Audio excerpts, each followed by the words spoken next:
On vous souhaite la bienvenue à ericlatour.com. On prend un peu d'avance sur la fête du travail pour vous parler de la 20e édition de Bière et saveurs à Chambly. Mais tout d'abord, puisqu'on parle de bière, parlons de Dresch, issu de la bière de microbrasserie.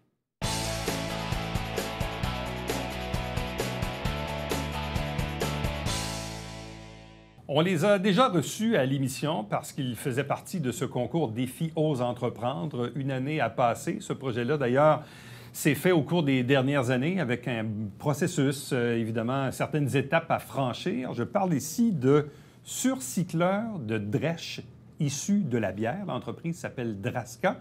Et vous voyez tout juste à mes côtés quelques-uns de ses produits. Deux invités pour en parler. D'abord, Julie Schmitt. Bonjour à vous. Bonjour. Accompagnée de Julien Guébel. Bonjour et bienvenue.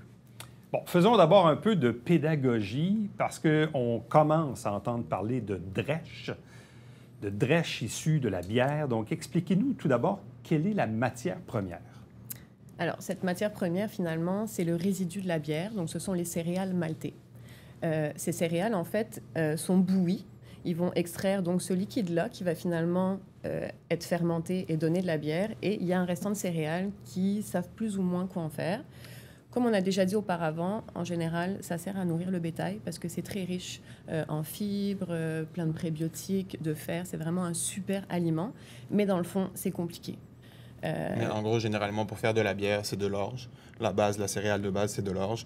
Après, selon les bières, là, ça peut être une blonde, une rousse, bref. On rajoute d'autres maltes pour... ça peut être du blé, ça peut être du seigle, du sarrasin ou d'autres céréales, mais principalement, c'est de l'orge. Mais de ce que je comprends, c'est que par le passé, bon, ça allait principalement pour le volet alimentaire des animaux. Mm-hmm. Quand on veut que ça devienne un produit alimentaire pour les humains, c'est plus compliqué, c'est complexe? Complexe, compliqué, parce que c'est énormément de logistique. Et dans le fond, en général, dans l'alimentaire, tu commandes ta matière première, elle arrive dans un sac, elle est prête à être transformée. Nous, notre matière première, on est dépendant du microbrasseur. Donc, c'est-à-dire quand lui, il va brasser la sorte de bière qu'on aime, finalement, qu'on travaille. Nous, on va aller la chercher quand elle va être prête, peut-être à 7 h le matin ou 8 h. On a eu un brasseur, à un moment donné, c'était 13 h. Donc, c'est quand même toute une logistique au niveau des employés pour finalement... Et c'est plus facile à donner à manger au bétail qu'aux humains, dans le sens où il y a toute l'écorce, il y a beaucoup de travail à faire là-dessus pour pouvoir être mangeable, entre guillemets. Bon, en même temps, je remonte un peu dans le temps. Bon, ici, je prends l'exemple au Québec, on avait Molson, O'Keeffe et Labatt, qui étaient les principaux brasseurs à une autre époque. Et là, depuis 10-20 ans, c'est multiplié, des multi-brasseries, des micro-brasseries où il y en existe maintenant des centaines. On en a quelques-unes dans la région. Est-ce que ça, pour vous, ça vient un peu changer la donne dans la mesure où on peut s'approvisionner peut-être plus facilement, plus directement, plus localement? Oui, mais d'un autre côté, on s'est donné un défi supplémentaire parce que dans le fond, les céréales, elles sont, oui, brassées au Québec, mais les céréales que Julien disait, l'orge, tout ça, c'est importé généralement d'Europe ou des États-Unis. Et nous, on voulait être aliment du Québec et pas aliment préparé au Québec. Donc, on s'est redonné donc, un défi supplémentaire. Oui, c'est ce que je vois. On aime ça. Et qu'est-ce que ça engendre à ce moment-là comme processus? Là, vous devez vous identifier donc de l'orge qui a été produit localement? Oui, exactement. Il y a 3 ou 4 malteries, peut-être un peu plus au Québec, qui font germer justement le malt et qui s'en occupent. Et donc, nous, on utilise vraiment des céréales du Québec, de l'orge du Québec. On travaille justement avec les trois mousquetaires qui, eux, sont certifiés aussi Aliments du Québec. Pas toutes leurs bières, parce que les bières genre caramélisées ou ce genre de choses, on n'a pas les maltes ici qu'il faut pour ça. Sinon, les microbrasseries, ils font quoi avec ça? Ils mettre ça aux poubelles si on n'est pas capable de pouvoir les vendre? Exactement. Dans le fond, ça leur coûte très cher, puisque surtout dans les villes comme Montréal, il n'y a pas d'agriculteurs qui vont venir chercher finalement ces céréales. Donc finalement, ils payent pour les jeter, exactement, pour les enfouir. Okay. Tout simplement, entre guillemets. Ouais. Donc là, vous approvisionnez quoi? Aux 3 mousquetaires principalement? Oui. 3 mousquetaires, parce que c'est ça. Eux autres travaillent avec des malteries québécoises. On a travaillé avec Overhop de Saint-Jean. On a travaillé quand même avec beaucoup de microbrasseries, mais finalement, ça a été vraiment les 3 mousquetaires, parce que c'est des malteries... ils travaillent avec des malteries québécoises et aussi, il a un volume aussi important. Bon, et eux doivent brasser plusieurs bières, je présume. Exact. Donc, pour vous, ça vous donne plusieurs saveurs différentes? Je peux laisser Julien expliquer ça. Pas spécialement, en fait. Oui, les mélanges de céréales vont être différents selon les bières, mais le goût va rester le même parce que, par exemple, comme je vous ai dit, nous, on n'utilise pas de bière noire, par exemple, ou de bière rose parce qu'il n'y a pas les maltes qui sont québécois. Okay. Ils n'ont pas encore ce savoir-faire de torréfaction du malt qui va donner justement le côté rousse ou noir. Et nous, vu qu'on n'utilise que des maltes locaux qui ne sont pas ceux-là, donc on n'a pas ce problème de goût différent. Puis, en général, si on utilise une bière noire ou une bière rouge, c'est sûr que le goût va changer. Mais généralement, nous, on n'utilise pas ce genre de bière-là.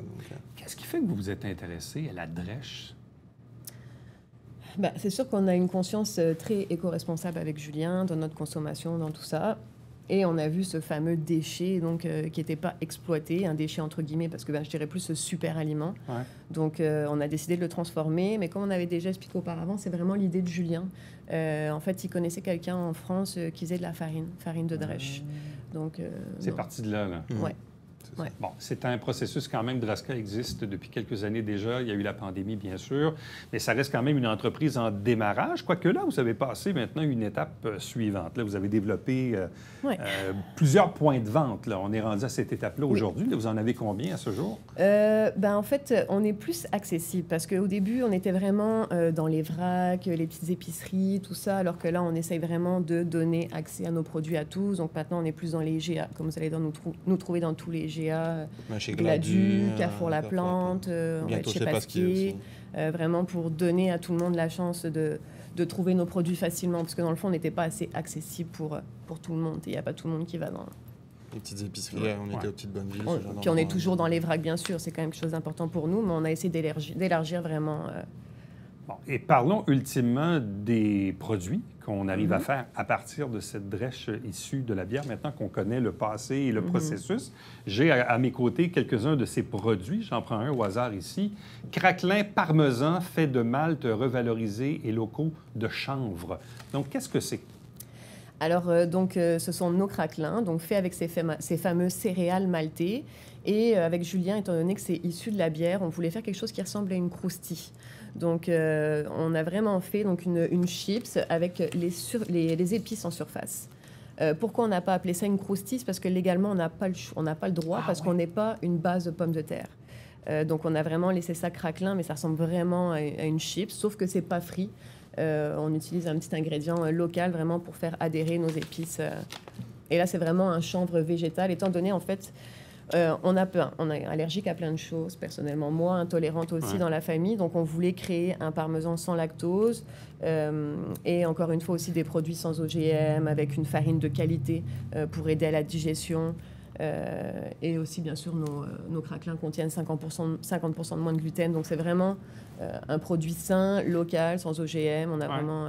Mais quand on voit la fiche à l'arrière, ça dit tout. Bon, premièrement, sans lactose, sans arachide, ou sésame, noix, etc. Aucun additif ou arôme.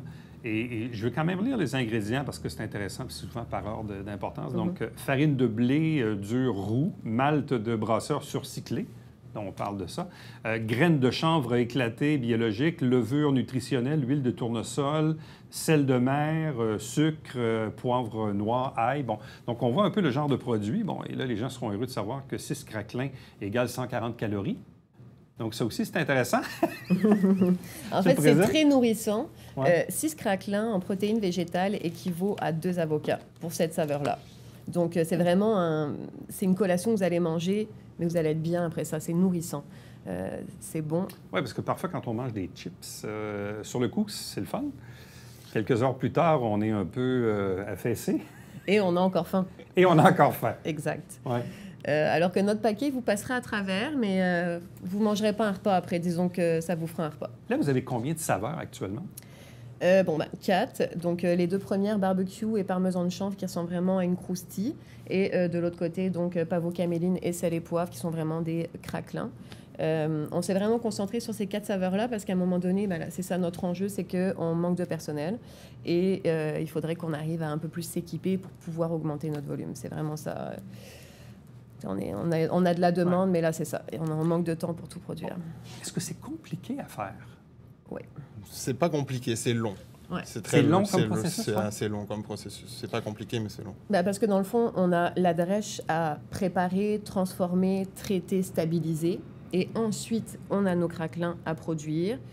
Et comme nous, on voulait aller plus loin, nos craquelins, après ça, sont transformés en chips, entre guillemets. Parce que dans le fond, normalement, une chips, c'est frit, puis ils mettent ça dans un tambour, toutes les épices vont coller, mais nous, c'est cuit au four. Donc, les épices, ça colle pas aussi facilement. Là, vous êtes combien à gravir alentour de Draska là, pour arriver à nous livrer ces produits-là? Pour le moment, on est toujours tous les deux. C'est pour ça que je on travaille beaucoup. C'est à bout de bras, là. On travaille beaucoup, puis ça fait plusieurs fois d'ailleurs qu'on devait se voir. Puis c'est ça, c'est compliqué entre la logistique d'aller chercher les matières premières, produire. On travaille énormément, mais le problème, c'est que pour les employés, nous, c'est difficile parce que l'horaire est quand même changeant par rapport aux brasseurs. On est en région. Vous êtes à Saint-Alexandre? Exact, qui est une super belle région, mais il y a quand même moins de potentiel d'employés. Donc, c'est un peu notre défi en ce moment. La prochaine étape, ça va être quoi pour vous? Parce que là, je comprends maintenant, vous avez plus de points de vente, vous êtes distribué ici localement dans les épiceries, donc évidemment, on a un contact direct avec le consommateur. Mais ultimement, ce que vous souhaitez, c'est d'agrandir les points de vente, donc forcément aussi d'augmenter la cadence de production. Exactement. C'est ça la prochaine étape? Donc là, actuellement, on est vraiment dans la recherche de financement, dans le fond. Pour vraiment améliorer notre ligne de production et pouvoir répondre, augmenter notre volume et vraiment répondre à la demande. Parce qu'on est comme un petit peu, pas bloqué, je dirais, mais on travaille énormément. Ouais. Ça va être quoi l'élément déclencheur pour vous, dans le fond, pour la suite? Là, il nous faudrait de l'équipement. C'est ça, hein? Ouais, c'est vraiment l'équipement. Depuis le début, on s'en est quand même beaucoup sorti. On a quand même eu quelques aides par-ci, par-là, mais on a quand même été loin pour le peu de moyens qu'on avait. On s'est quand même... On a poussé au bout nos machines. Elles sont optimisées à 300%, mais là, il nous en faudrait un petit peu plus. Donc là, c'est ça. Soit du financement, c'est ça. Si on veut aller plus loin, continuer à percer au Québec, le Canada et encore plus loin. La compétition, il y en a pas? Il y en a. Oui, il y en a? Il y en a de plus en plus, donc c'est sûr qu'il faut continuer d'innover. Mais bon... compétition plus ou moins, puisqu'on est plusieurs à travailler les drèches, mais on se démarque vraiment par nos fameuses croustilles, finalement, parce qu'on a... Tu verras si tu les as jamais mangées. Est-ce qu'on peut faire autre chose que des craquelins? On peut faire beaucoup de choses, oui. Il y a Still Good qui fait des craquelins, qui fait des cookies. On peut faire de la farine, on peut faire... Vu que c'est de l'orge à la base, donc ça reste une céréale qui est travaillable dans n'importe quel produit, mais dans de pâtisserie ou de fond de tarte, ou en tout cas, on peut faire beaucoup de choses avec. Et nous autres, dans le fond, en fait, quand on a commencé, on a débuté en les transformant en farine, les drèches, mais on ne trouvait pas ça éco-responsable parce que ça contenait énormément d'humidité. Donc, on voulait trouver une façon, finalement, d'intégrer ces drèches encore pleines d'eau qui sortent directement de la cuve pour éviter, finalement, de... Et pour la curiosité du public, ça se vend combien, un sac? 5,99. 5,99. 5,99, c'est un emballage compostable. Toutes les matières premières sont locales, biologiques et ou éco-responsables. Et il y a beaucoup de travail et d'amour derrière tout ça. Et toutes les matières premières viennent vraiment de la Montérégie ou de l'Estrie. On a vraiment été chercher autour de nous, c'était important, c'était primordial. À vous deux, merci beaucoup, félicitations. Bonne chance pour la suite. Visiblement, vous êtes des passionnés, vous croyez à ça. Dur comme fer, vous travaillez très, très fort. Puis là, les gens ici, localement, dans les épiceries, pourront désormais donc avoir accès à ces produits-là et pouvoir, bien sûr, y goûter et y prendre goût. Exact. Et les acheter très souvent, c'est ça. Merci. Merci beaucoup. Avec nous. On revient après ceci.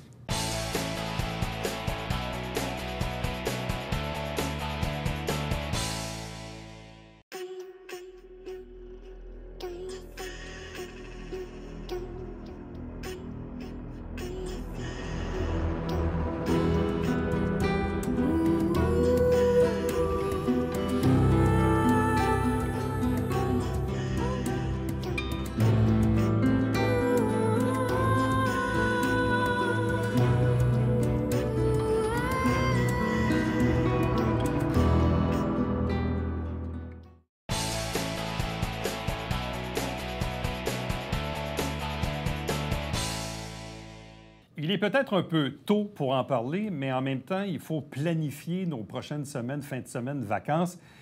Pas parler d'automne tout de suite, mais rappelez-vous que le 1er, 2, 3 et 4 septembre, la longue fin de semaine, la fête du travail, c'est souvent aussi la dernière fin de semaine avant la reprise de nos activités routinières et habituelles. Il y a cet événement incroyable du côté de Chambly, donc 20e édition de Bière et Saveurs. Et on a procédé donc cette semaine au lancement de la programmation. Avec nous pour en parler, le PDG de Concept B, Luc Rousseau. Bonjour et bienvenue. Bien, merci beaucoup. Merci de me recevoir. Bière et Saveurs Chambly, ça a commencé comment? Eh là là, ça a commencé à l'entour d'une bière, définitivement. En 2001, en fait, la réflexion de partir ce festival-là a commencé en 2001.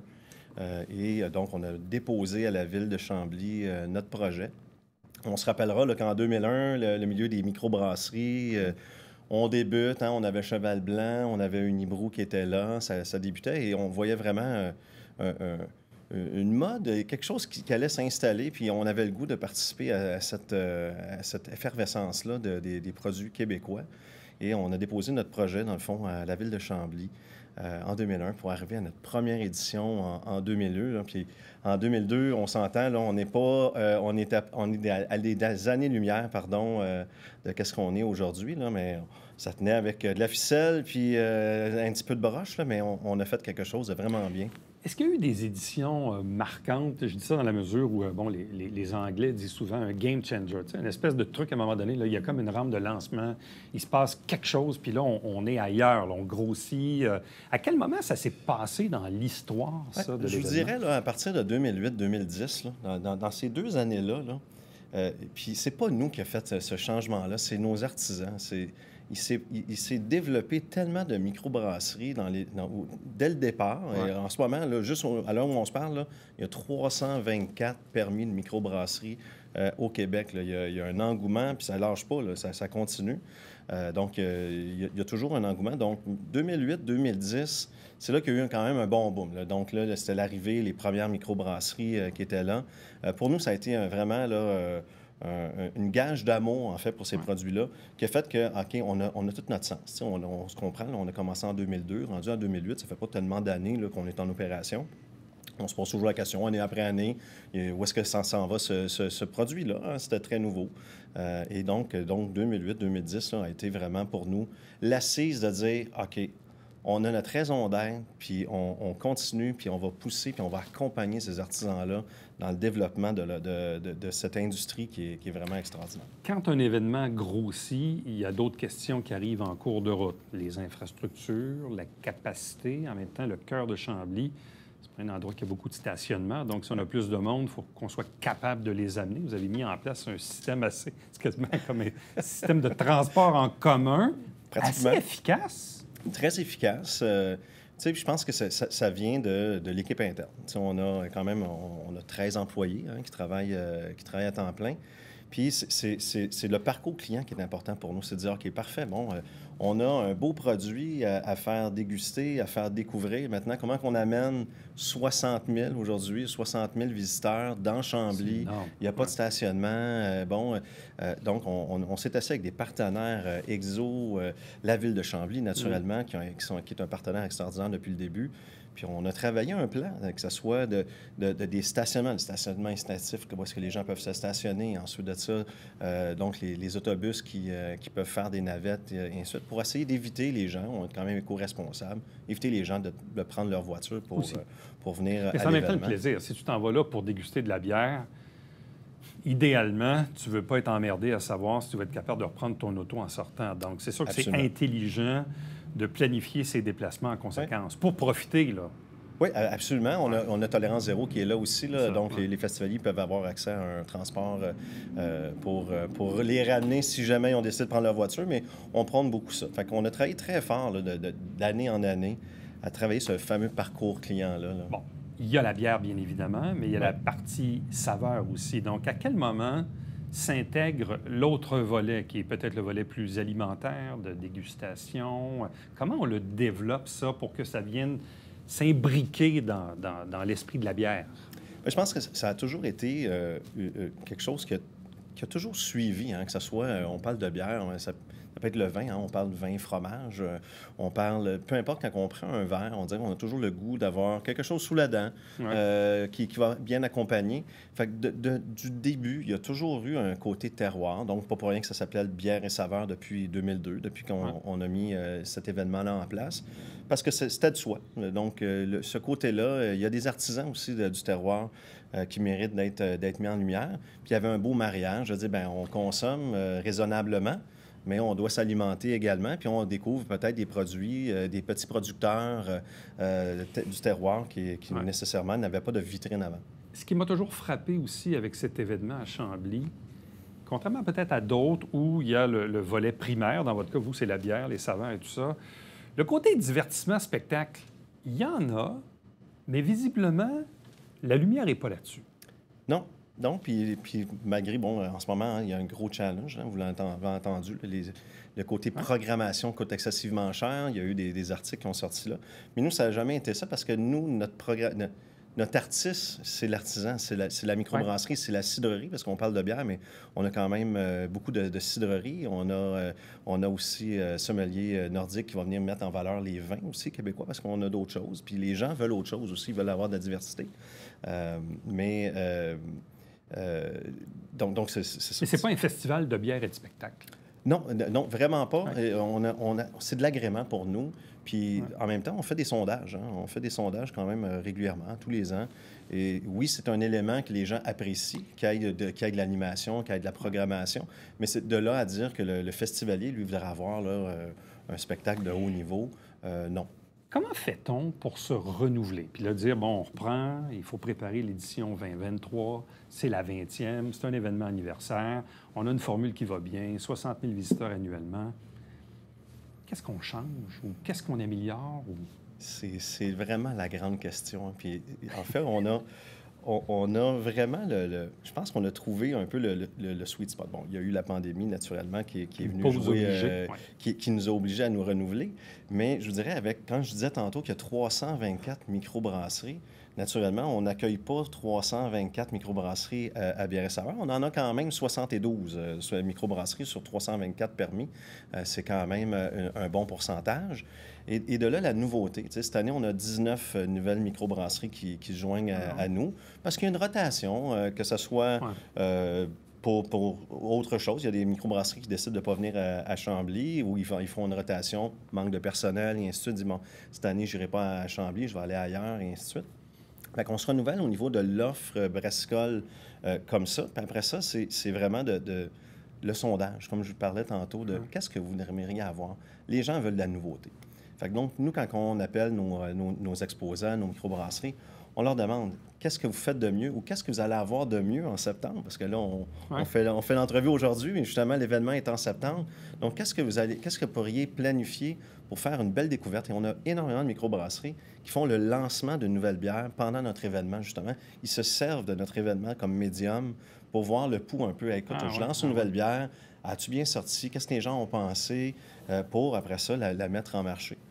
Aviez-vous d'autres faits saillants ou d'autres nouveautés en prévision de l'édition 2023? Oui, bien, cette année, naturellement, on a l'espace 20e. Hein, on parle du 20e anniversaire. Donc, on a décidé de gâter un petit peu nos festivaliers. Donc, l'espace 20e, c'est un chapiteau. Donc, avec le prix du billet, là, donc le billet de l'espace 20e, c'est un passeport 4 jours. Vous avez accès à un lounge, une loge, où est-ce que vous avez 5 consommations, vous avez des toilettes, un bar privé, l'animation, ainsi de suite. Et le verre officiel qui est inclus. Donc ça, c'est le forfait 20e. On a la loge corporative aussi pour les gens d'affaires qu'on remet en place. Là, on l'avait très longtemps, mais avec la pandémie, beaucoup d'entreprises ont décidé de revenir à la charge. On nous demandait, Luc, écoute, peux-tu louer une loge? On cherche toujours des activités.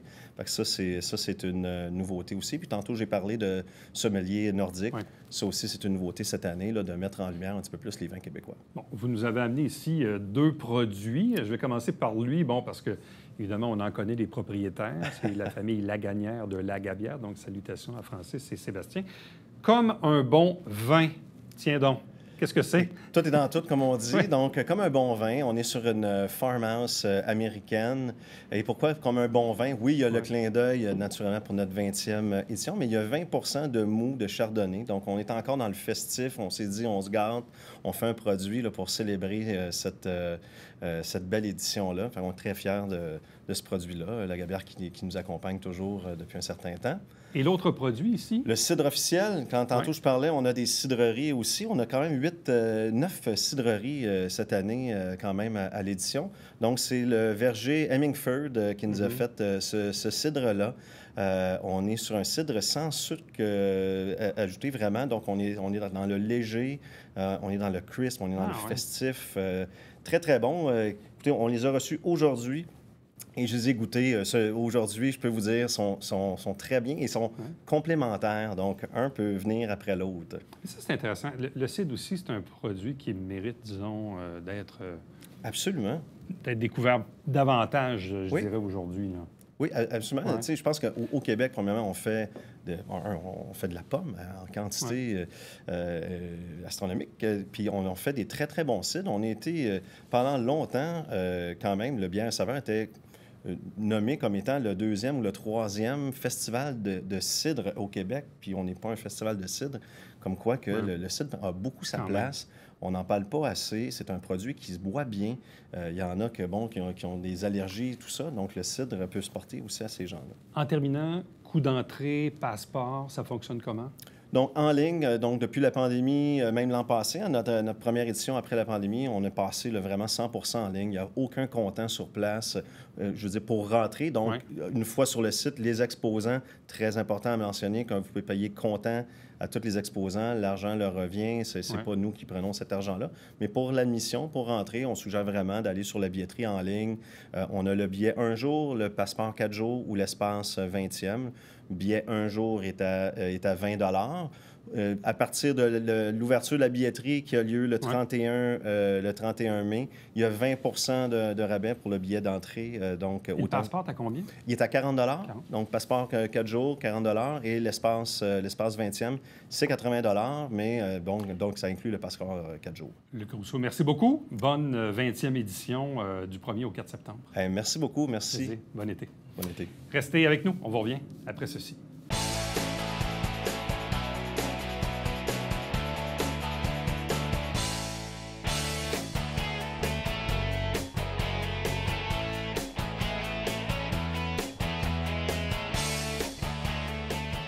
Citoyens de Saint-Jean-sur-Richelieu, il y a 4 versements de taxes municipales par année. Il y en a un 3e qui est dû très prochainement, en fait le 15 juin. Suivra bien sûr le 4e dans les semaines qui vont suivre. Donc, petit rappel à mettre à vos agendas et vous pouvez toujours aller faire un tour sur le site Internet de la Ville, sjsr.ca, pour avoir plus d'informations. À demain. Bye-bye.